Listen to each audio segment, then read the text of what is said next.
안녕하세요. 오늘은 지난주 예고드린 대로 미래주의에 대해 살펴보도록 하겠습니다. 미래주의는 1909년 2월 이탈리아 시인 필리포 마리네티가 미래주의 선언문을 발표하며 시작한 미술운동입니다. 그런데 왜 이 이탈리아 시인은 미래를 그렇게까지 중시했을까요? 여기에는 나름대로 역사적인 배경이 있습니다. 20세기 초반 이탈리아의 주변 국가들, 즉 프랑스, 영국, 독일 등은 산업화를 거치며 엄청난 속도로 성장하고 있었습니다. 그러나 이에 반해 이탈리아는 매우 낙후된 나라였습니다. 사정이 이러하다 보니 당시 이탈리아인들은 현실의 열등감을 이겨내기 위해 찬란한 고대 로마, 그리고 이탈리아 르네상스 같은 과거 자신들의 선조가 이룩한 찬란한 전통을 강조하게 되었고, 또 그러다 보니 과거에 갇혀 현실을 개선하지도 미래로 나아가지도 못했습니다. 이러한 이탈리아의 시대적 상황에서 마리네티는 과거에 갇힌 이탈리아를 비판하고 미래로 나아가야 한다는 강렬한 열망을 바탕으로 이 미래주의란 사조를 시작하였습니다. 여기 사파가 하나 있는데요. 당시 미래주의는 노동계층을 찾아다니며 미래주의 밤잔치라는 이벤트 같은 강연을 하였는데요. 이 이벤트는 폭력을 행동으로 옮길 것을 권장하는 상당히 급진적이고 과격한 운동이었습니다. 여기서 마리네티와 미래주의자들은 매우 소란스러운 온갖 정치적, 사회적, 예술적 토론을 펼치고 미래주의를 널리 알리는 데 힘썼습니다. 지금 보시는 이 그림은 미래주의 대표 작가 지아코모 발라의 작품입니다.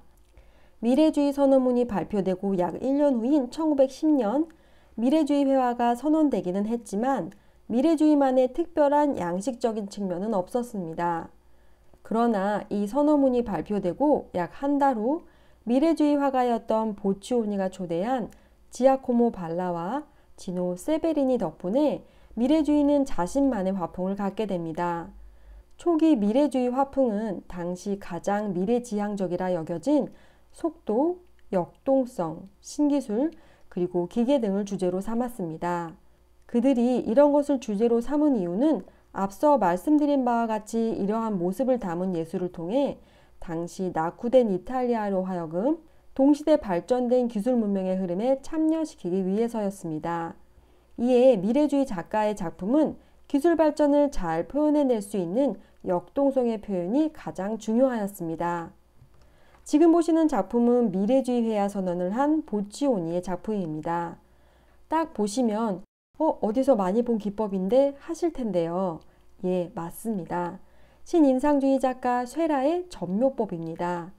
20세기 초 미래를 지향한 미래주의 작품에 19세기 후반 발명된 미술기법이라니 하는 생각이 드시죠? 그런데 이들이 전묘법이란 다소 구시대적 기법을 사용한 이유는 그들이 생각하기 전묘법이 역동성을 보여주기 가장 효율적인 방법이라 여겼기 때문입니다. 조금 풀어서 말씀드리면 우리 눈에 무언가 굉장히 빠르게 지나가는 물체를 볼 때 뚜렷하게 볼 수 없는 것에 착안해 역동성, 즉 물체의 운동성을 표현하기 위해 움직임의 잔상처럼 보이는 전묘법을 사용한 것입니다. 그리고 또 다른 이유는 사실 당시 이탈리아 작가들이 이 전묘법을 최신 미술기법이라 생각했기 때문입니다. 이들은 당시 다른 유럽 국가에서 유명세를 날리던 입체파에 대해 모르고 있었습니다. 이 작품은 지아코모 발라와 함께 앞서 말씀드린 미래주의 회화만의 화풍을 만든 작가인 지노 세베리니입니다.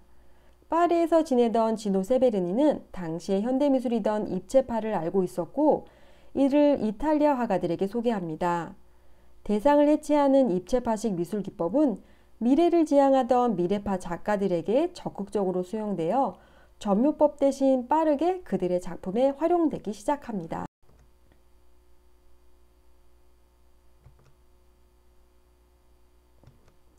이 작품들이 바로 대상을 해체하는 입체파식 기법을 적용한 보치오니의 작품입니다.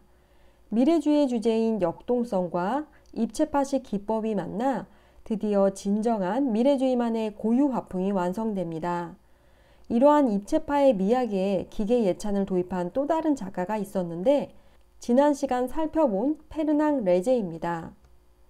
그는 당시 사회에 불어닥친 기계 문명을 적극적으로 받아들이고 인간과 기계의 관계를 긍정적으로 바라보았습니다. 튜비즘이라 불리는 그의 고유 화풍은 인체나 물체를 튜브의 형태로 묘사하고 원색을 이용한 색감으로 다이나믹한 느낌을 주고 있습니다. 그리고 이런 다이나미즘은 미래주의와 연결됩니다.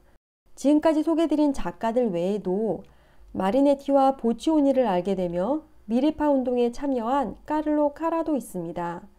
그러나 안타깝게도 이렇게 활발히 진행되던 미래주의 미술운동은 1914년 1차 대전이 일어나면서 큰 타격을 받게 됩니다. 1차 대전 초기 역동성, 기술, 기계, 전쟁 등을 찬양했던 미래주의자들은 전장에 자원 입대하지만 많은 이들이 전사하거나 정신병을 앓기도 하고 혹은 큰 충격으로 미래주의 스타일의 그림을 버립니다. 그렇다고 이 미래주의 운동이 잠시 나타났다 사라진 운동은 아니었고 이들의 당대 정치, 사회, 그리고 문화에 대한 관심을 기반으로 한 비판 정신은 이후 다다나 러시아 구축주의에 영향을 끼칩니다.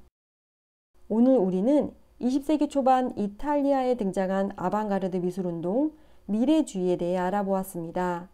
다음 시간엔 절대주의에 대해 살펴보겠습니다. 지금까지 함께 해주셔서 감사합니다.